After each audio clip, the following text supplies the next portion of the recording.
Welcome back, my friends, to another episode of the Shema podcast. We have entered the 3 weeks, and I'll tell you what I always find so challenging about this time of year as we go towards Tisha B'Av, and we are commanded to build up our mourning, our yearning, building a vessel for lacking the temple. The more you yearn for something, the more it brings it back into reality. And that is the idea of this time of year, is to do that. We want the temple back. But here is what I find perplexing, is how do you truly yearn for something that you never experienced? You can develop ideas around what it was like to have the temple. But when you start to talk about things like Hashem's presence was with Klal Yisrael, I have no idea what that means. That there was physical tangibility of Hashem's presence in the temple. I have nothing as a frame of reference. It is like trying to explain to someone who's been blind their entire life what the color green looks like. So how do we do this? Well, one of those ways is if we look at what happened post-temple era for the Jewish people, it was the building of halacha. It was taking the Torah and extrapolating it out into the halacha. And the halacha has been described in sources as being, that is where a Jew lives within these walls, these structures of rules of what is permitted and what is prohibited. But I wanted to really delve into this at a much deeper level. There obviously is a process that our Creator wants us to follow. But I wanted to bring on someone that could speak to us much more in depth, teach us. So I brought on the great Rabbi Pill.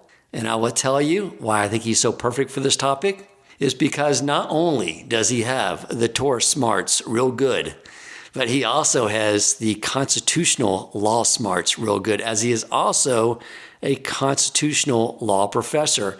And I'll tell you what this reminds me of to some degree. It's one of my pet peeves when I listen to the news that plays around today with all the heightened politics. But it's around this idea of conservative and liberal Supreme Court justices. And I'm thinking, what does politics and positions have to do with the Supreme Court judge? It's not like they just show up and they just say, I like this law, so I'm going to vote for it, or I don't like it, I'm not going to vote for it. They're supposed to follow a process. You look at the constitutional and you determine whether or not the law is constitutional. But it seems like today's era is people approach it like, I want that to be a good law, so I'm going to vote for it, and they don't follow a process. And I think that is very analogous to what has happened in a lot of Judaism, a lot of people within the Klal Yisrael with how they approach this topic. And I think it's been very dangerous for us. But I'll set the stage. I'll let Rabbi Pill respond to that analogy and see if there's any merit to it or if it needs to be dismissed altogether. Welcome to the Shema podcast, the podcast for the perplexed, where Torah insights intertwined through personal stories as well as interviews with leading Torah scholars demonstrate the empowering qualities of Torah and mitzvot. Now to the show.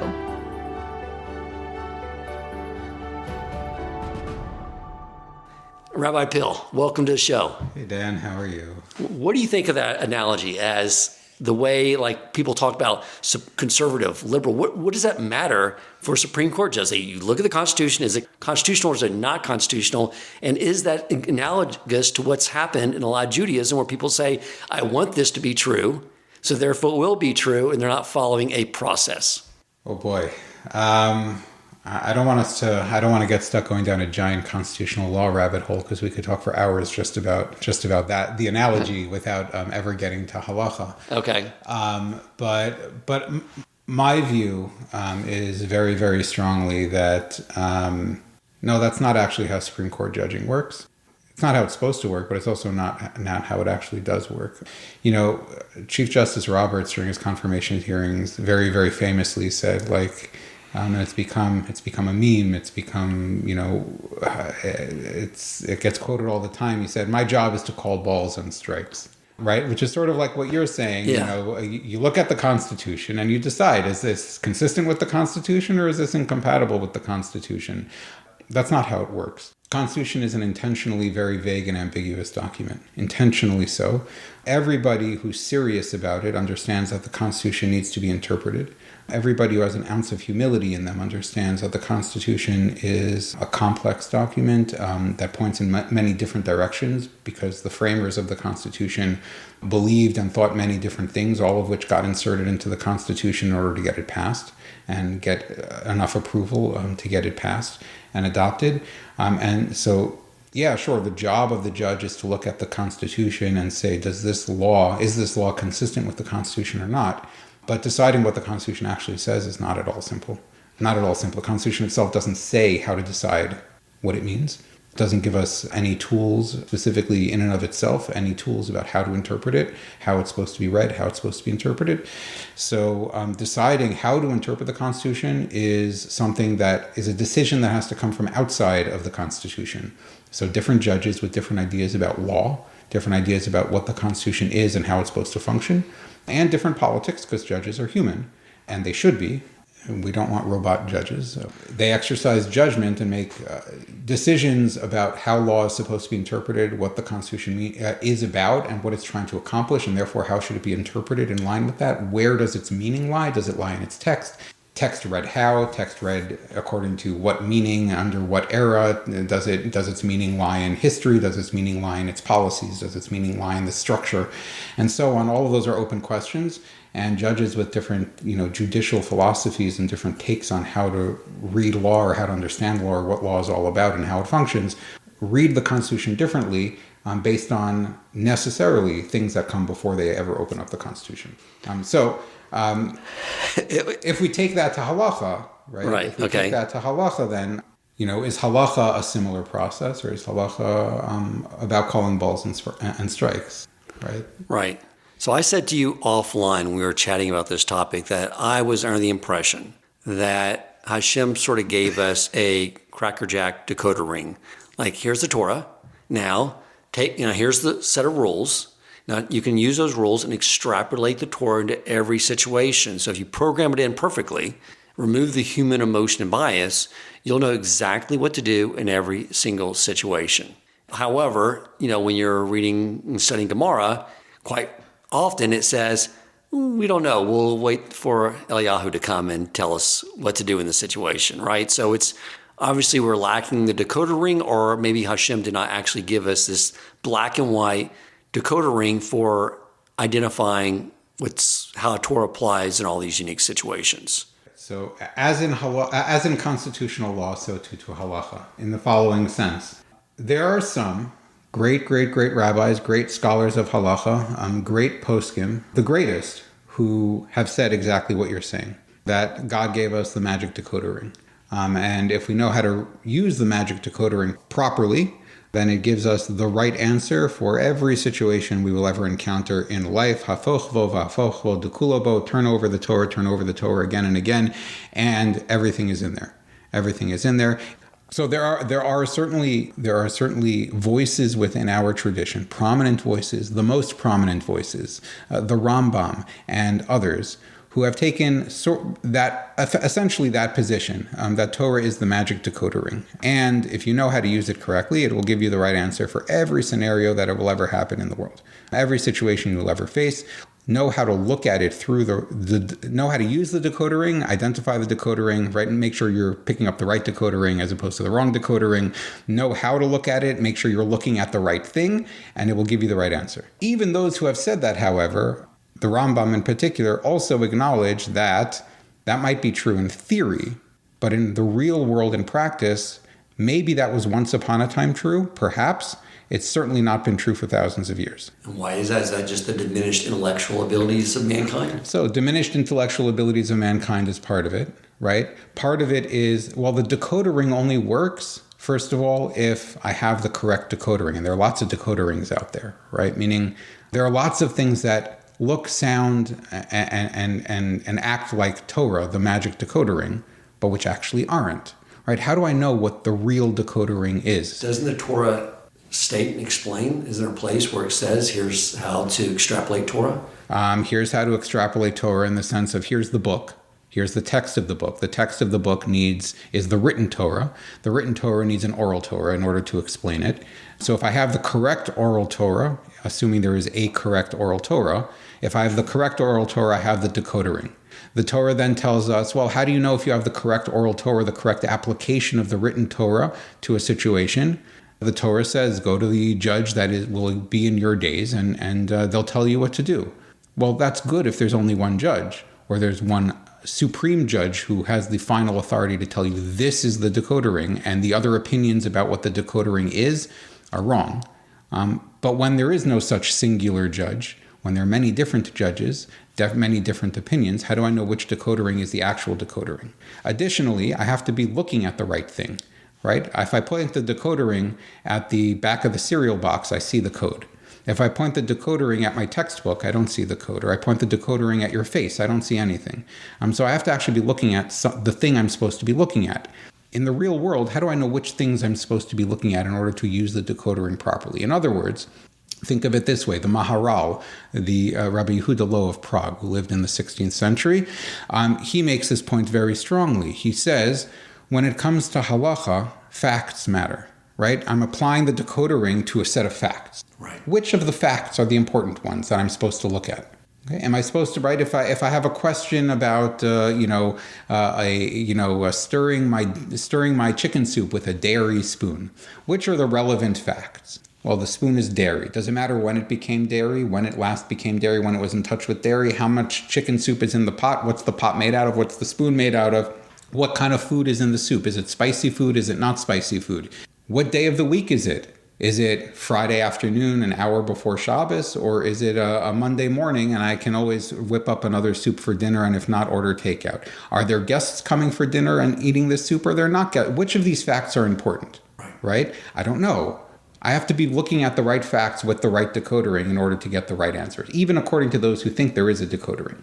That leaves me with a lot of questions, right? So in theory, I might be able to use the decoder ring. In practice, though, at least for the last 2,000 years for sure, when Jewish tradition has become much, much more multivocal, authentic, real, Masorah, authentic Jewish tradition. We now don't even have to talk about things that are like outside of the valid halachic tradition. But within the valid halachic tradition, it's intensely multivocal, many, many, many different opinions, so much so that the Gemara itself, the Talmud itself, which, that's a long time ago when there were much less opinions than there are now. The Talmud itself says that when you're learning Torah, you're going to see groups of scholars, and some say it's permitted, and some say it's prohibited, and some say it's kosher, and some say it's treif, and some say it's valid, and some say it's pasul and invalid, and some will say it's pure, and others will say it's impure. And the Talmud says, and the student of Torah looks at this and throws up their hands and says, how in the world am I supposed to learn anything? Even in the good old days, our tradition was multivocal. It's become even more multivocal over time.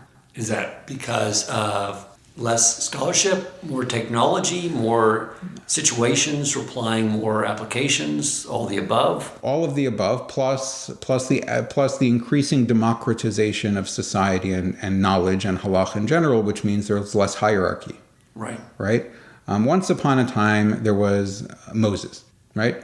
And when Moshe was around, lots of people below Moshe could have opinions. In fact, the Torah itself tells us that there was a judicial system that was in play in the wilderness, in the Midbar, and that decision-making process had lower judges and multiple levels of judges on top of that, with Moshe all the way on top. So the judges further down could have different opinions, and sometimes they probably did have different opinions, and they decided similar cases in different ways based on what they thought was correct and what they understood.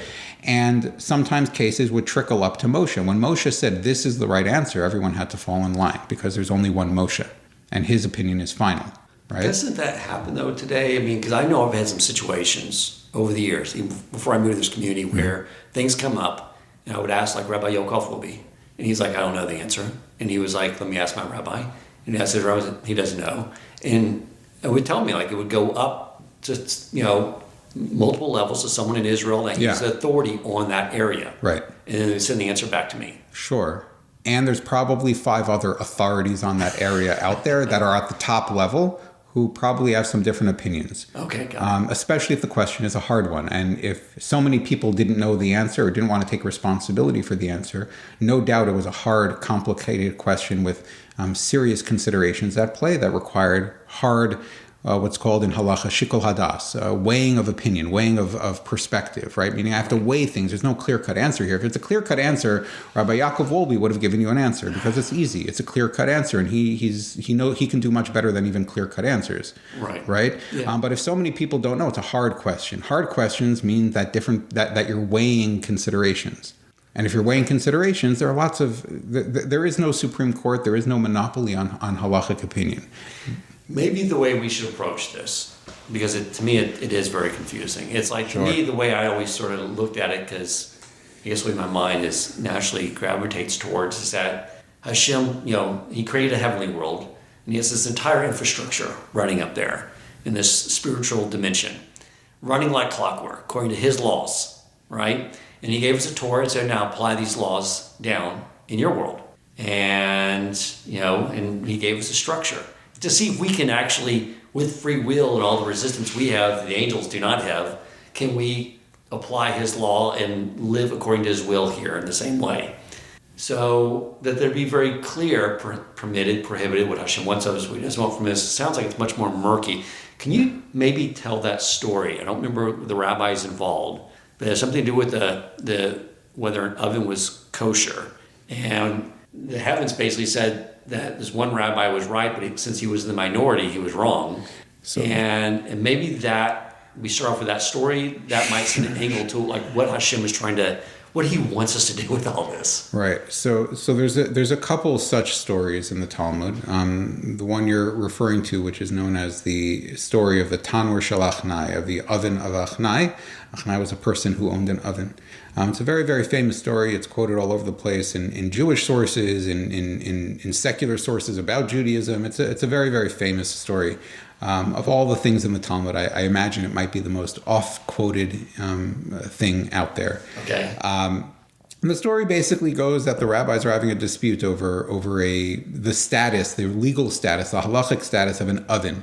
Whether it's pure or impure, it had become impure, and the question was whether it had been broken sufficiently in order to make it pure again. The details don't really matter, but there was a dispute, and all the rabbis were on one side, and one rabbi was on the other side, and the one rabbi who was the holdout, right? There's like 12 angry men the one holdout rabbi who said, no, I think that I stand by my opinion. I disagree with you. He says, if I am right, then, the heavens should say so. And the heavens open up and say, he's right. And if I'm right, then the river outside the study hall should run backwards and the river starts flowing backwards.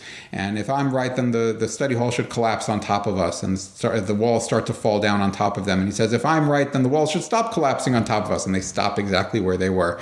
And that's how the study hall remained forevermore. And every time this happens, the other rabbis who disagree with him, the majority of the group, they say, very nice, we don't care. We see it this way, and that's what we're doing. Despite the fact that a voice comes out from heaven and says, yeah, I, presumably God, think that he's right. And they say, too bad. And they quote the verse at the end of Deuteronomy that says, Lo b'shamayim hi, the Torah is not in heaven. Once the Torah has been handed over to us, it's our Torah. God has ideas, seemingly metaphorically, about what the Torah is supposed to say. And we have ideas about what the Torah means. And our best intentioned, most, considered, humble, carefully evaluated ideas about what we think is right, as the famous halachic rule goes, kefiros ene hadayin, in accordance with the vision or the eyes as it's seen by each judge. That's what goes. That's what goes. Are there limits to that? Yes, of course there are limits to that. The Torah is not a free-for-all. So there have to be limits to that. But it's not a matter of we do whatever God decides is what we're doing. No, God handed us a book. And he handed us a book that was intentionally unclear and gray and ambiguous. And said, do something with it. And do it well. Do it well. You could do it badly. You could do it without regard for me. You could do it in an egotistical kind of way. You could do it in a dishonest way. You could do it in a lazy way. There are lots of ways of interpreting a complex text that are all about me and what I want, are all about my ego, are all about making myself look good, or about ingratiating myself to my constituents, about I don't want to work so hard to figure out the answer, so I'm just going to phone it in and flip a coin. There are lots of ways to interpret Torah. We're being asked to interpret it with integrity. Right. So it's about really what the intent is of the person, whether the intent is to serve the will of the Almighty or to serve their own desires. That's a big part of it. That's the essence of really, really at bottom what Torah Lishma is all about. The Talmud, the Mishnah, all over the place talk about the idea of Torah Lishma, Torah for its name or for its sake. And what does that mean? And essentially, deep down, what it means is it's I'm doing this for not about me. I'm not doing it to serve my ends. I'm not doing it to serve my purposes. On deeper and deeper levels, hopefully throughout my life, peeling away levels of ego and self-serving, I'm doing it for it with absolute total love and regard for the Torah itself, rather for things I want to use it for. Right. Okay. And so in the Talmudic story you just shared, there is also principles that the majority rule. So the other rabbi is saying, well, regardless, we are following the Torah principle that we know that our intent is to follow Hashem's will, which means that we came to the conclusion and the majority wins. So we can't break that because that's not what the Almighty wants. Correct. Okay. Correct. So let's now I start off with the analogy of bringing it back to the loss of the temple. And I wanted you to bring some more crystallization to the idea I started to share that we were sort of discussing before offline about as the temple was falling and the Roman emperor was outside and that conversation, I think that might also tie this a little, I guess, bedrock to the conversation we're going to have. Sure. So I guess I'll it's an important point, I guess, just to preface this. So I think what we're setting up, at least for now, is at least that there are these two ways of thinking about Torah, right? There's one way of thinking about Torah as the magic decoder ring. There's another way of thinking about Torah as it's not the magic decoder ring at all. It's not supposed to necessarily give us clarity. It's something that we are supposed to constantly return to make decisions and figure out what to do with putting our best sense of forward, with self-transcendence and humility and so on and so forth. That doesn't mean it's clear. It means we're engaging with something big, but it doesn't mean we're robots following the rules, right? So there are two different contrasts at play here. Right. And I think that in a way, and this is something we can learn more later, is that in a way that someone who has devoted themselves to learning Torah and to serving the Almighty's will becomes the decoder ring if their intent is in the right place, which is we addressed earlier. That's very important. So yes, so that's really at its core. Yes, you become the decoder ring. I'm saying you because we should all become the decoder ring, right? Ideally, the role of a rabbi and the role of a teacher of Torah is to make themselves irrelevant, and everyone else should be their own decoder ring because nobody sees Torah the way you see Torah, and no one understands how to see Torah for you the way you understand the Torah that you need for you. Right. Now, you might not have the knowledge, the training, the time, the energy. There's lots of different things to find your Torah. So you have to settle for okay, I'm going to find the rabbi, I'm going to find the teacher, I'm going to find the guide who best aligns and best connects with me and understands me and my Torah and what I need and the Torah that I need, who can connect me with that Torah and point me to that Torah. Well, that can get a little tricky too. How so? I used to make a joke when, my wife was going through the conversion process and I had to find a rabbi. So one of the people that has been helped me, my wife and I have been very close to him, is Rabbi Zinga. First one I started learning with, I started going to for advice. I was like, well, I want you to be my rabbi. And then I started learning about the different opinions about how long you have to wait after having meat before you can have dairy. And his opinion's 6 hours. And then I found out there's opinions of some rabbis that's 3 hours or 1 hour, if they're Dutch. And I was like, well, if I'd known that, I would have chosen another rabbi. but the whole idea is that it's just a joke, but I mean, it was sort of funny, so you can sit there and choose a rabbi based off the outcome versus I think again, when we talk about when you are making halachic decisions for someone who has that capability, what their intent is the intent to serve the Almighty, Exactly, or serve themselves. And the same goes, we realize, well, I'm not educated enough to make halachic decisions. So who am I going to pick? So I need to find a rabbi based off fulfilling Hashem's will as well, and selecting the rabbi to help me in my halachic decisions. Correct, exactly, 100%. I can't, right, and the Gemara itself, the Talmud itself tells us this explicitly, right? The most famous divide within Talmudic Judaism or pre-Talmudic Judaism is the divide between Beis Hillel and Beis Shammai, the school of Hillel and the school of Shammai. These are the two big camps in Torah for quite a time. And they have very different visions of a lot of different things and different opinions about a lot of different things. And oftentimes, and the Talmud tells us that, it's not legitimate. It's legitimate to follow Hillel, and it's legitimate to follow Shammai. It's no longer legitimate to follow Shammai. Maybe that's a helpful way to kind of segue into a conversation about how these boundaries are determined. But it's legitimate to follow Hillel and legitimate to follow Shammai at one point in time, way back when. And that's fine. If you want to follow Hillel, follow Hillel. If you want to follow Shammai, follow Shammai. Don't follow all the leniencies of Hillel and the leniencies of Shammai, or all the stringencies of Hillel and the stringencies of Shammai. Either of those is inconsistent, self-serving. You're not following a methodology. You're trying to achieve. You're using Torah to get you somewhere else. Right, exactly. You're trying to, 100%. It's like someone say, well, I want to follow Sephardic when it comes to when I can over Pesach, and I don't want to say Shlikos all summer long. Right. Okay, right. so. But yeah. So in any case, I think we just to go back a couple of steps. So there's a famous story, the Talmud in Masechtas Gittin, where it talks about the Talmudic account of the destruction of the temple. Right? And again, the Talmudic account we don't necessarily have to view it as a historical account, although it parallels the history, or what we would call history. Right? They didn't do history back then, but as we do history today. But it parallels other historical accounts in many, many ways. But the goal of the rabbis is not to tell us history. There are history books for that. The goal of the rabbis in the Talmud is to teach us things, right? And so, in any case, the Talmudic account of the destruction of the Second Temple tells us that Rabbi Yochanan ben Zakkai, who is the elder statesman of all of the rabbis, trapped in Jerusalem during the siege, and he sneaks out hidden in a coffin. There was a point in time the Romans are allowing dead bodies to be removed from the city. His students take his body out of the city, and after he's out of the city, he breaks out of the coffin and walks into the Roman camp and goes to see the Roman general Vespasian, who is soon to become the emperor of Rome.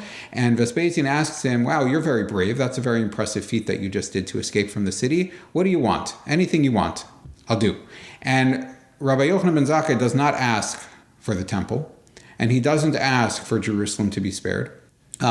There are various reasons and understandings of why that is, but what he does ask for is, give me Yavne, the city of Yavne, which was a central place of scholarship and learning. Give me Yavne and its scholars, meaning spare the Torah scholars.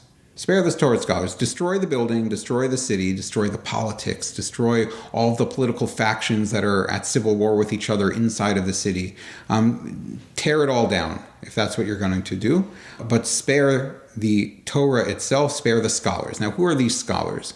Prophecy had ended a long time ago, right? The rabbis, at this point, are not prophets. The rabbis are the people at loggerheads with each other, interpreting, debating, arguing, applying Torah to life. And what Rabbi Yochanan ben Zakkai is really trying to do is he's trying to save the next stage of Judaism.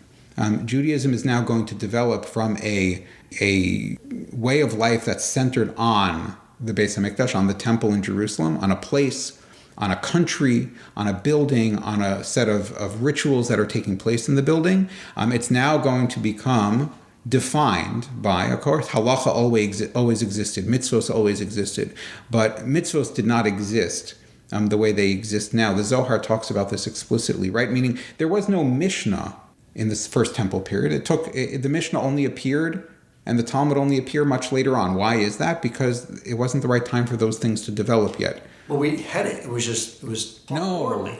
No. Meaning it changes the whole nature of everything. There's an oral tradition, and there's always an oral tradition, and there are people following mitzvos, and there are people trying to apply this oral tradition to their lives, 100%. The technical niceties of halacha as we know it, not. halacha becomes infinitely more complex over time. Infinitely more Once complex, we leave the temple. infinitely more detailed. It's becoming that way already in the second half of the Second Temple period. After the Chashmonaim, this is a good discussion around Hanukkah and things like that. But once prophecy is gone, the Talmud even tells us that what was the primary occupation of the leaders of the Jewish people during the First Temple and before the First Temple? They were prophets. Millions and millions and millions of prophets. And yeshivos were schools for prophecy. People learned how to become prophets. You went to school and you learned how to become a prophet. You learned all the things you needed to do in order to become a prophet. Now, are you Torah scholars too? Yes, of course. Are you observing mitzvos? Yes, of course. Do mitzvos need to be applied and figured out? Is there an oral tradition about how to do those things that's being passed from teacher to student? Yes, of course. All of that is happening. But the shift from First Temple prophecy, nevuah, which ends at the beginning of the Second Temple period, is now a shift to halacha becomes the important locus of everything. Halacha, after the end of the Second Temple is gone. If I move to halacha is amorphous. Halacha, Rabbi Yochanan ben Zakkai, there are many levels of understanding what he's doing, but one of the things he's doing is he's saying, from now on, Judaism is going to be something that you can't take away from me. You can take away a building, you can take away a land, you can exile us all to Rome and sell us as slaves, you can destroy the country, you can sow the fields with salt. We'll all have to move away or starve. And the building is gone and the sacrifices are gone. All of that is gone. Halacha, number one, as a practice, you can't take away. You can kill me, I'll be dead, and then I can't practice. But you can't take it away from me. As long as I'm alive, I can do it. In whatever situation I find myself in, right? As the Gemara there discusses, right? Jewish boys and girls who are being taken to Rome to be sold as prostitutes are like talking and thinking like, okay, what are the Torah implications of what's about to happen to me? And they make decisions about what to do. They end up committing suicide, but they make decisions about what to do because of that situation. As long as I'm alive, you can't take halacha from me, and certainly you can't take the ideas about halacha from me, the thinking about halacha from me, the interpretation, the debate, the engagement with the sources and the traditions, because that's all goes on in my head. So these children were literally discussing the halacha on suicide in this unique situation as they were being marched off. Right. You take everything away from them, but you can't take their ability to be engaged with Torah away from them. That's incoherent. It's spiritual. It's not physical. Right. So what happens at the end of the Second Temple, when the temple is destroyed, and Rabbi Yochanan ben Zakkai moves us to halacha, we're moving from, again, relatively speaking, okay, the temple, the Beis HaMikdash, is the epitome of spirituality in physical form. Let's be clear about that. Okay, and we could talk endlessly about what exactly that means, but not for now. But what's happening is you're taking spirituality in physical form and moving it and indeed elevating it to spirituality in spiritual form. Okay. But part of what that means is that something tangible and physical, like the building that is the temple, and I can point to that building and say, that's the temple, now turns into something much less tangible. Right. And therefore much less well-defined, and much more confusing, and much more multivocal, and much more subject to interpretation and different opinions and so on. Right. It goes back to this whole idea that this last exile of Edom is it's a mental exile. It's a mental exile. So it's much more sublime. It seems like can be as equally powerful as it is dangerous and easy to mess up as a result. As all things go, right? Yeah. Meaning the more there is to mess up, the more there is to gain and accomplish. Right, exactly. So, and I've heard, halacha being referred to as walls. When you define what you can do and what you cannot do, it creates structure. You find places where, in this situation, where I guess sort of in a way, does God exist, or where can I connect to God more in this situation? From what we can and cannot do on Shabbos, what we can and cannot eat.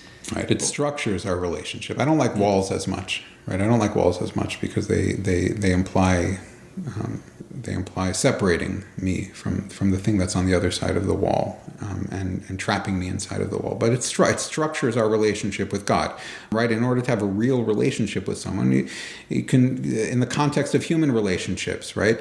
If my wife hates flowers, I made this mistake. I think one of the first Shabbos that I was married, actually, I went and I bought my wife flowers. She has particular ideas about what kinds of flowers she enjoys and doesn't enjoy. And the bouquet that I bought, which me being a young, stupid 21-year-old at the time, I thought was like, oh, it's a big bouquet. That's the thing. Like that's right. And I come home and she said, oh my God, you bought me I hate you flowers. And I'm like, what did I do? But it's true, right? Relationship requires structure. And structure means there's a definition of what it means to have a relationship with me. And here's how you have a relationship with me. Not how you want to have a relationship with me, because that's self-serving. How I want you come to have a relationship with me. You step towards me the way I want to have a relationship with you. And that's self-transcending. That's a relationship with God. So you need structure for that. And that's halacha. Halacha gives us a structure for that. Don't daven this way, daven this way. Don't keep Shabbos on Wednesdays. I want you to keep Shabbos on the seventh day, on Saturdays. And this is what Shabbos looks like. Not that, this. This is structure. This is a way of engaging that relationship and creating that relationship out of a structure that actually makes it real as opposed to whatever I want. Okay. So let's get into this, get a little more idea around the structure on this, because, like I was just looking at the Siddur, because between Kabbalah Shabbos and Marav on Shabbos and the Ashkenazi Siddur, there's, the laws regarding things like when you light Shabbos candles, what type of wick, what can the wick be made of? What's permitted, what's prohibited, what kind of oil can be used, what's allowed, what's not allowed. And those are things that are debated. It's a whole debate around what's permissible and what's prohibited. But things like lighting a fire after Shabbos comes in is not something, and we can discuss this, that's debatable, because it's explicitly mentioned right in the Torah, directly from Hashem, don't light a fire on Shabbos. Although what it means to light a fire is debatable. Meaning, let's right? Get into that then. Right. No, it would be very technical. So I just want to point out again, like the verbal ambiguity. Right. The Torah says specifically, straight out, verse, black and white. There should be no fire shall be kindled within all of your dwellings. Right.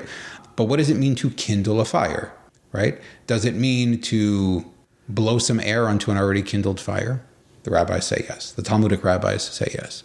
Does it mean to flip on a light switch with an incandescent bulb, with an LED bulb? Does it matter? Does that count? Does that not? Is that lighting a fire? What is that really? Right? 100 years ago, the most orthodox rabbis in the world were debating that. Now such questions have been largely settled, although once again, even today, as automation, smart homes, all of that kind of stuff is becoming so much more ubiquitous, and engagement with electricity and electronic devices and digital devices and things like that is becoming unavoidable in many, many situations. This is now again being discussed. It's not so simple. Right? What does it mean to kindle a fire? But, right. So even the simple things are not simple. Very, very true. At what point in mind the cause of the effect of a fire being kindled too, with technology and with the proliferation of soon to come with AI, but with robots in our homes. Right. What are we going to do? We say can I cause a robot to turn the light switch on? Right. All these things come up. So let's see if we can bring some clarity here, because I got interested in this topic a little more because during Shavuos, Rabbi Ari Wolbe was talking, and he got off on a tangent on Rabbi Moshe Feinstein about how in New York they can't have a roof because of Torah Mishnah says about having public throwaway and all this stuff. And there were many rabbis while he was alive who held that you could make an Eruv in Manhattan, in New York City, Brooklyn, and things like that. Right. And they existed. But everyone was going with Rabbi Moshe Feinstein because he was. Not everybody. I think that's we should be candid. I'm not a fan of whitewashing anything. Okay. Not everybody. Okay, I didn't know. Not this. everybody. I'm from a state of ignorance on all this. Okay. Not everybody. Not everybody. Okay. Many Hasidim in Brooklyn had Eruvin in Brooklyn.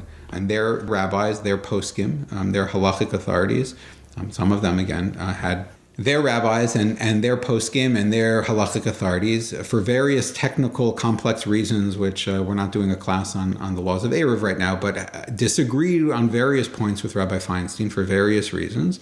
And people had Eruvs in Manhattan, in Brooklyn, and in various places. So when we say everybody, I think we have to be careful about that. Everybody followed Rabbi Feinstein. We're defining a camp as the entirety of the Jewish people. Okay, very good. And these people were all coming out with the intention too of, you're saying, with I want to serve Hashem's will, and I think it's the conclusion that was drawn here. Yeah, so I'm from a different community with different authorities. Rabbi Moshe Feinstein is the highest authority generally, not for every single thing, right? No one, people disagreed with him sometimes in many, many different ways. Okay, but there are other communities for whom he was not the highest authority, especially in Hasidic communities where the particular posek or the particular authority within that community is the highest authority in that community. Rabbi Moshe Feinstein is a wonderful, astoundingly ginormous scholar, but he's not ours. Ours listens to what he says and takes into account what he says and might disagree. And they're on equal footing. They can disagree with each other. And you follow yours and I follow mine. But anyway, you were getting, sorry. Yeah, so I was getting into like one of the things like with the, in the conservative Jewish world where they drew a conclusion that driving on Shabbos was permitted because I guess they were weighing the... Driving to shul on Shabbos. Driving to shul. Driving to shul only, yes. Because the trade-off. So lighting a fire on Shabbos via driving in a car with a combustion engine, which lights thousands of fires, would be permissible because it would allow Jews that are sprawled out everywhere to then fulfill the mitzvah of davening with a minyan. Is that correct? Yeah. To their credit, there was more complexity to the opinion than that. But yes, in a nutshell, I think that's a good way to put it.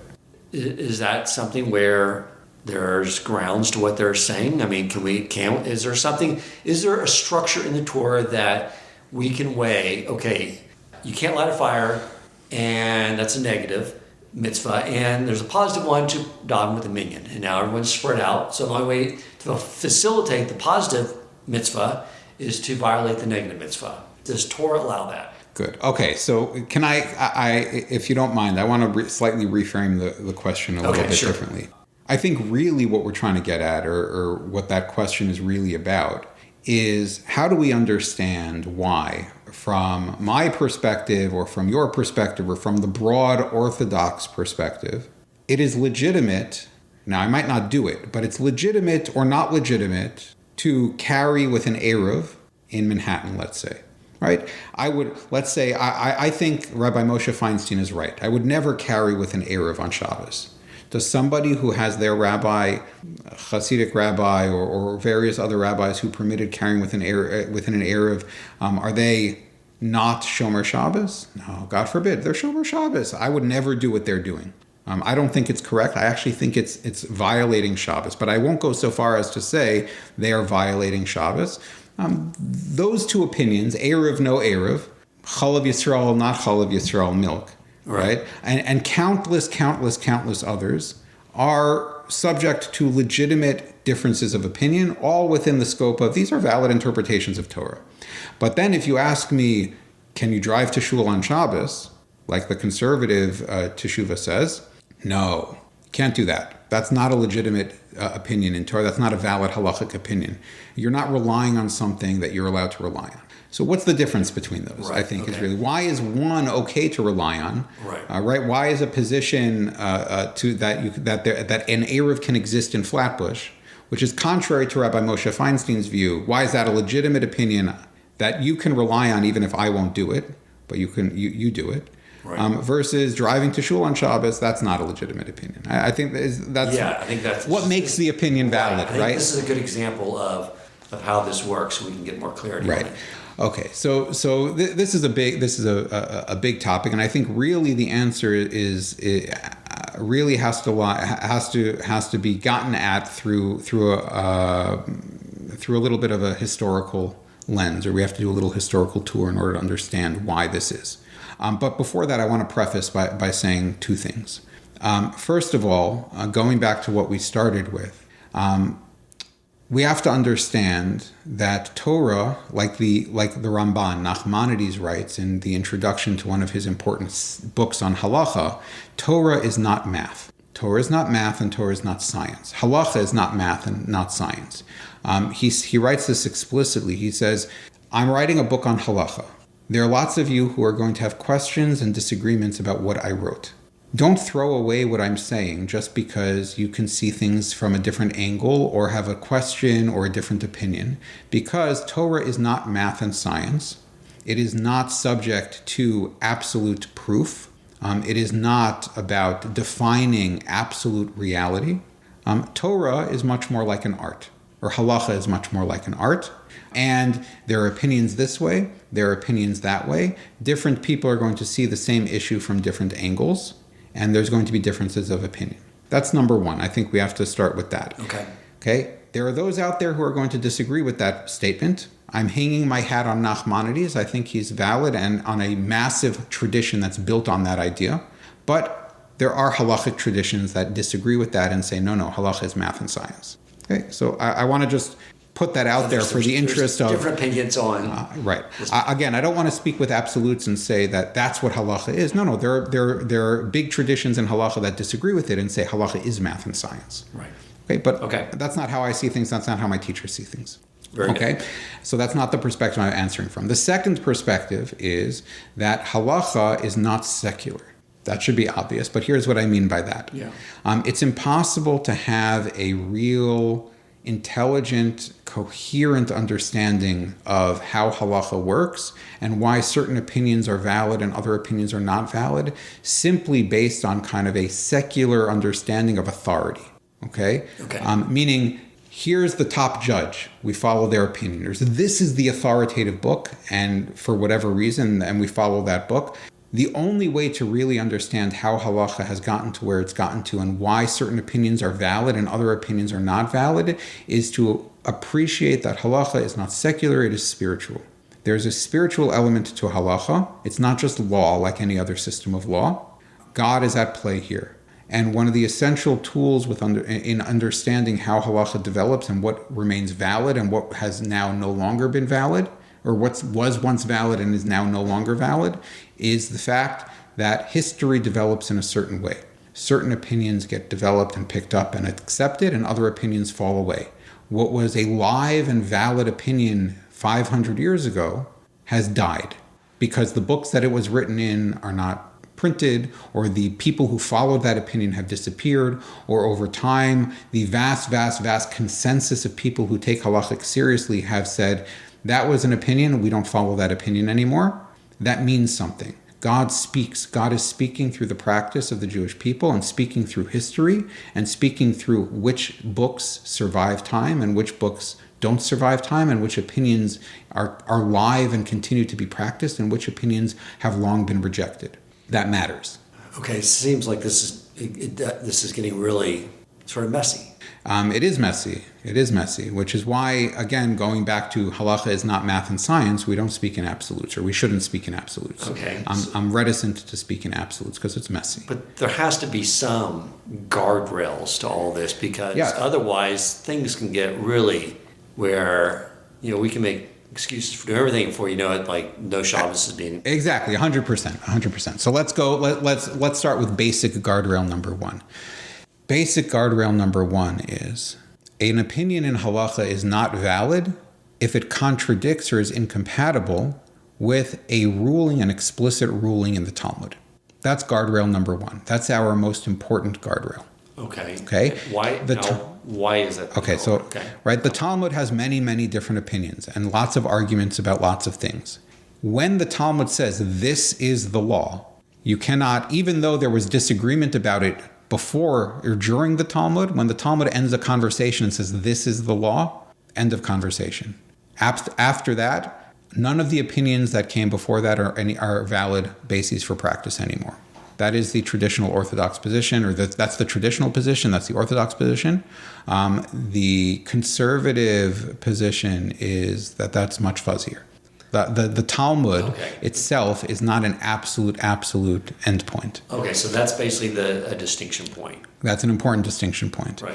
Now, that's an important distinction point. Now, can you explain why that is? Yeah, right. Why that is? That's very important. Authoritative.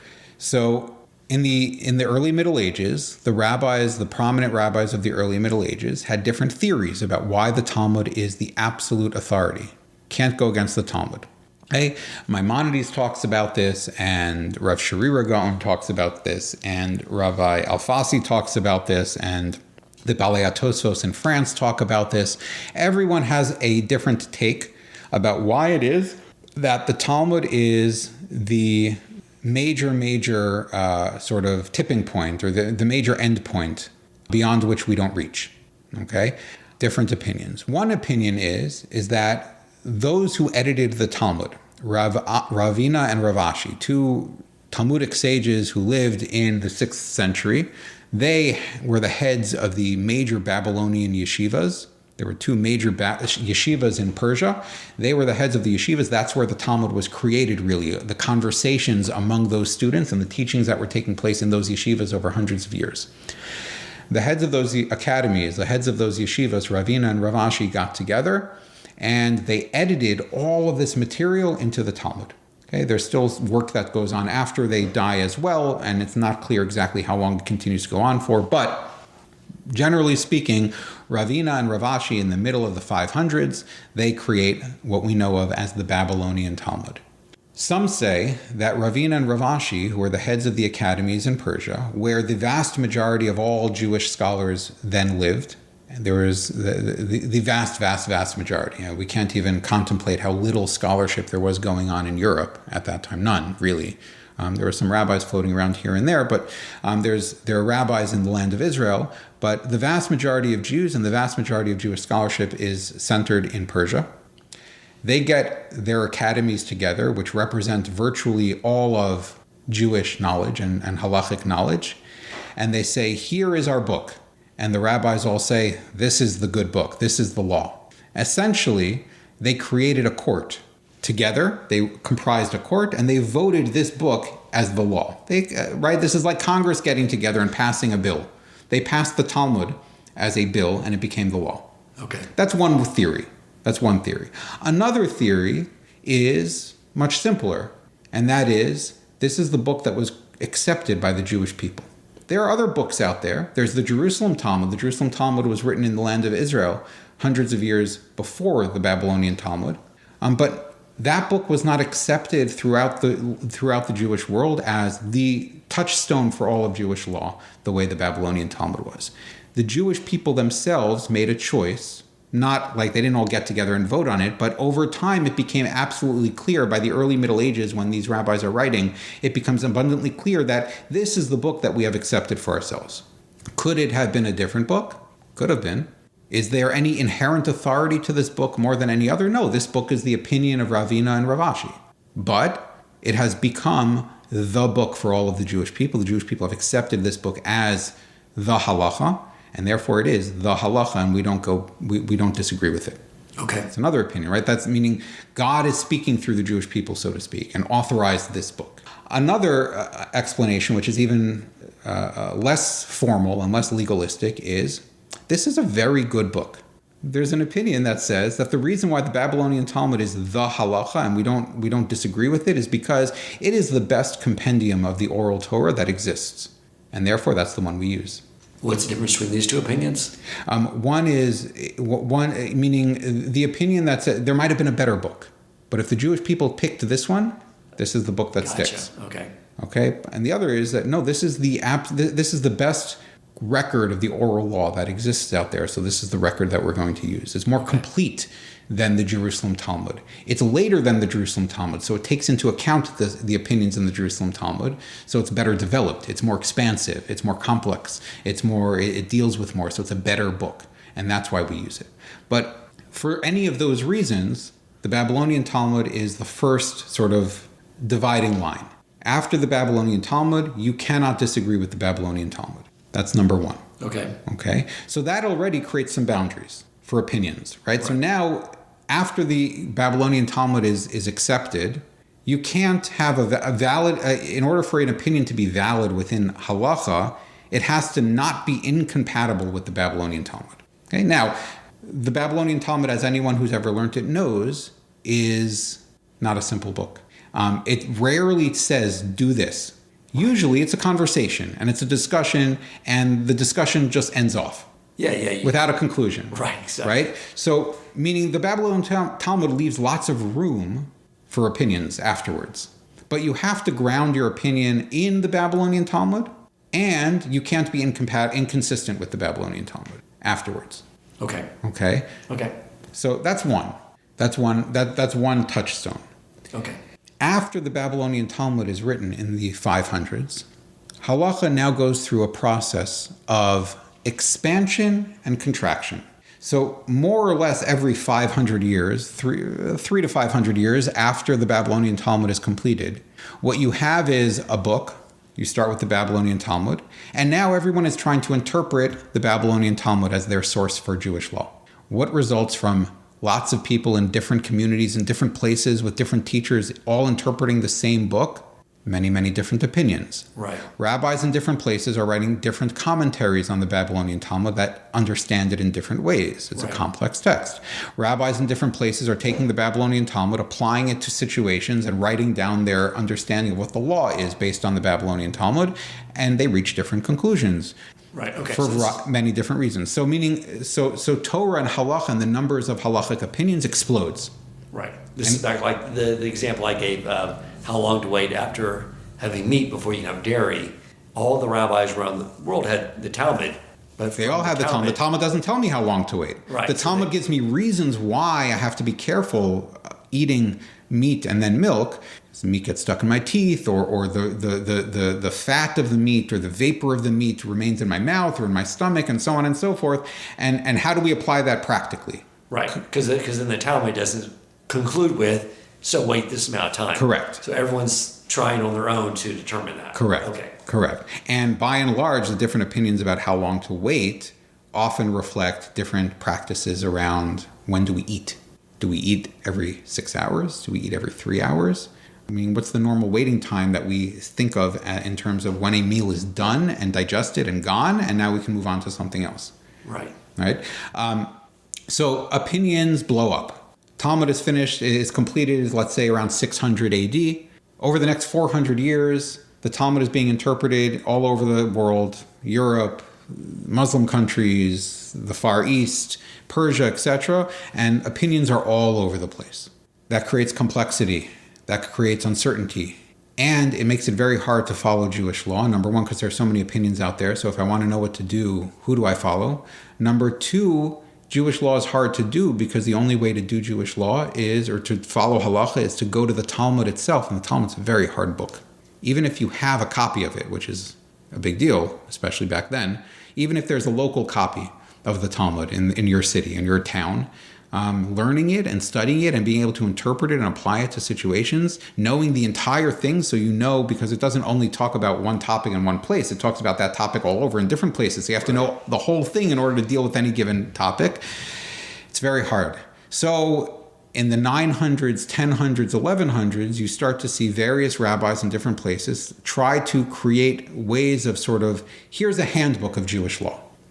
I'm taking all of the opinions that are out there and I'm going to cut through the confusion and give you the rules.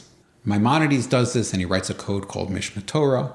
Others do this either on specific topics or for the entire Talmud. I'm going to just give you the rules because the Talmud is hard to learn. I'm going to give you the rules as I understand them because there's so many opinions out there and you don't know what to do.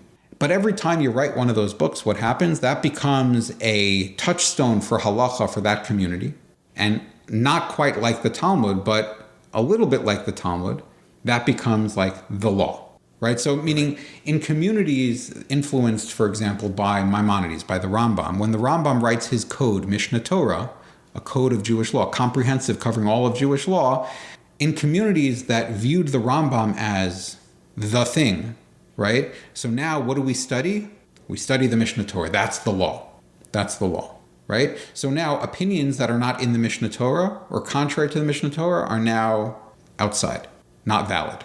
Okay? Now they're not as invalid as an opinion that contradicts the Talmud, because the Maimonides is not the Talmud, right? But they're somewhat invalid. I actually want to throw in here, I'm sorry, I know I'm just talking, but there's complicated stuff. I want to throw in here an important concept, and I'll put my law professor hat back on. In law, we talk about two kinds of precedent. We talk about something called authoritative precedent or binding precedent, and then we talk about something called persuasive precedent. Okay, precedent is like how something was decided in the past should govern how it's decided now, right? How a case was decided before should determine or help me determine how this case, which is similar, should be decided. Binding precedent means I must follow this rule. It's binding. It's binding, right? Persuasive precedent are rules that come from other jurisdictions or other places or are from cases that are not exactly like mine. They are weighty. They weigh something. They matter, but they don't bind me black and white. Okay, so for example, we're sitting here in Texas, in Houston, Texas. Okay, Houston has federal courts. Okay, Houston is part of the Fifth Circuit Court of Appeals that has many courts that covers many states. Okay, a federal court, a federal trial court in Houston, Texas, is bound to follow the rulings of the Fifth Circuit Court of Appeals. That's the rulings of the appellate court that the Houston local federal court is part of. Okay. It is not bound to follow the opinions of the Second Circuit Court of Appeals, which is a different set of courts, federal courts, that are based in New York. Okay. That court is very important. They deal with very important cases. They have excellent judges. They're known as one of the important trend-setting courts in the United States. But a court in Texas, federal court in Texas, doesn't have to listen to them because it's a different jurisdiction, different community, let's say, right? Different kihila, different community. Gotcha. Okay. But when the Second Circuit Court of Appeals writes a decision, you better bet that everyone in the local Houston federal court reads it and thinks about it and pays serious attention to it. Gotcha. So they're not obligated, but they still right. So it's persuasive authority. Understood. Okay.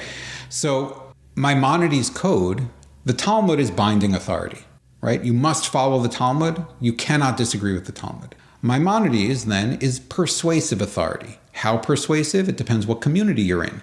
If you're a Sephardic Jew that lives in Egypt, where that was Maimonides' home territory, it's very, very, very, very, very persuasive, almost binding. Almost binding. If you're a Jew that lives in France in the 1200s, which is not Maimonides' territory, and they have many issues philosophically and methodologically with how Maimonides does things, is it persuasive authority? Yeah, Maimonides is one of the biggest Torah scholars in the world. But do I have to follow him? No. Do I have to think about what he said and have good reasons for disagreeing? Yeah. But can I disagree if I have those good reasons? Yeah. Right? And that happens over and over and over again. Okay, and then where does the Shulchan Aruch, is that? So the Shulchan Aruch is kind of the next stage of this. 500 years after Maimonides, the Shulchan Aruch comes along. There's other things in between, but the Shulchan Aruch comes along and says, again, Jewish law has become so complicated, so many different opinions, so complex, so uncertain. If I want to decide a question of Jewish law when the Shulchan Aruch is written in the 1500s, I have to learn and know hundreds and hundreds of books from hundreds of different scholars. No human being can really do that well. So what do? Rabbi Yosef Karo, the author of the Shulchan Aruch, comes along and says, I am such a scholar, I can do that, and I'm going to do it all for you. So now you don't need to do it. You can't do it. It's not reasonable. I'm going to do it for you. I'm going to condense it all into a book, and I'm going to give you a book called the Shulchan Aruch that has my take on the right answer to these to the right way to do things. Does everyone follow Shulchan Aruch? Again, it depends what you talk about. Depends what you mean by the Shulchan Aruch. Nowadays, we would say the Shulchan Aruch is the touchstone for all of Jewish law that comes after the Shulchan Aruch.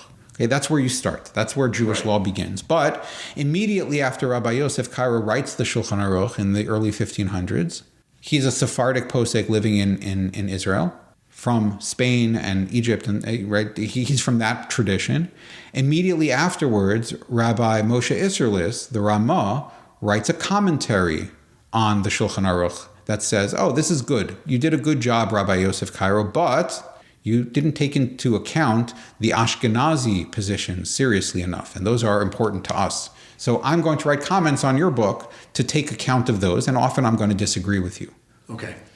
And after he does that, the floodgates open, and commentary after commentary after commentary, some of which look at where Rabbi Yosef Karo is getting his opinions from and where Rabbi Isserlis is getting his opinions from, and disagree with them and try to apply their opinions and disagree about how to apply their opinions, get written, and they get published with the Shulchan Aruch on the same page, all on one page.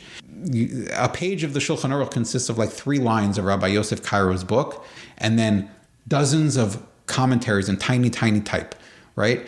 That's the Shulchan Aruch that we all follow, meaning not Rabbi Yosef Kairo's rulings, but that universe of teachings and that universe of rulings, that becomes kind of the boundaries of Jewish law.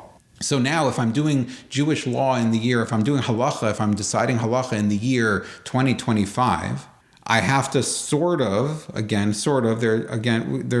more to discuss about this, but sort of keep my opinions or keep my understandings within the universe and within the structure established by the universe of the Shulchan Aruch. Not Rabbi Yosef Kairo's rulings, but the universe of the Shulchan Aruch, the texts that grew up around the Shulchan Aruch, the commentaries on the Shulchan Aruch, the opinions about how to apply it, and so on and so forth. So it's very persuasive. An entire universe of halacha grows up around it and is defined by it. But that universe is very, very multivocal because there are dozens of commentaries all saying different things. I have to stay within that universe. I don't step out of that universe unless I have very, very good reasons, and then maybe I can go to something earlier. What I tell people is two things. Number one, you have to have a rabbi, meaning not because the rabbi's in charge and you're a little nothing, and not because you have to submit to the rabbi. That's not how I view things. Rabbis are here to help people, again, grow out of them. I really do believe that. If you don't walk away from an interaction with a rabbi better educated about the thing you discussed with them and less dependent on them for that thing in the future, then they didn't do their job correctly. Right. I believe that very strongly. I know not everyone believes that, but I believe that very strongly. So you have to have a rabbi because there's so many things you don't know.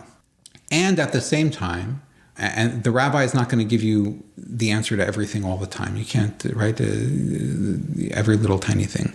The most important for someone starting this journey, whether a potential convert, someone beginning that journey of conversion to Judaism, or a Baal Tshuva, someone beginning who's born Jewish and is not converting to Judaism, but is now deciding to pick up their relationship with Judaism and figure out how to observe that for themselves. Right. Yeah. The important thing is to identify books. I think books are very important.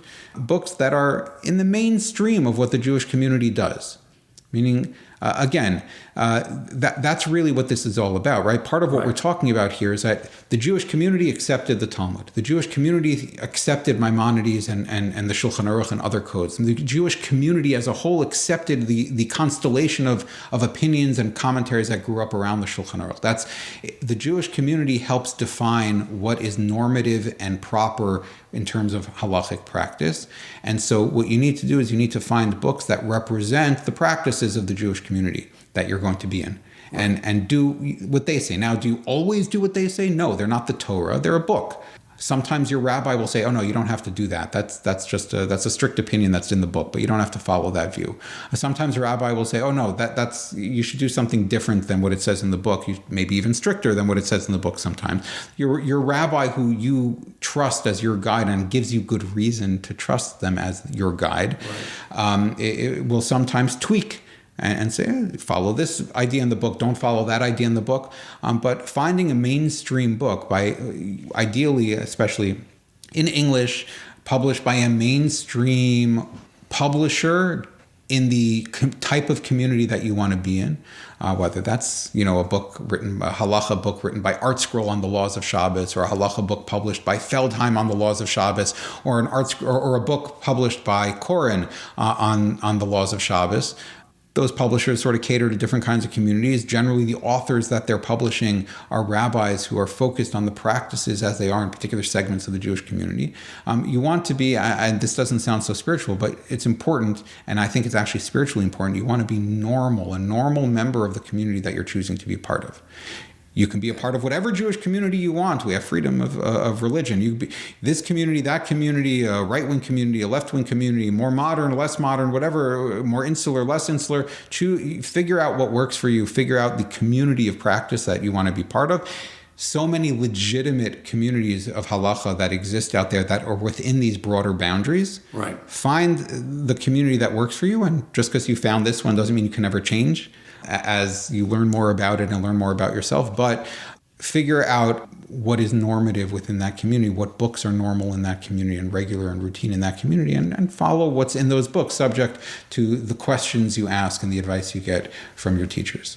Beautiful. Thank you so much, Rabbi. I appreciate it. Absolutely. Enjoyed it, learned a great deal, and hopefully we can have you on again very soon. Always the best. Thank you so much, Dan. All right, thanks. Thank you for listening, and if you enjoyed the episode and found it meaningful, please take a moment to rate, review, and share the podcast.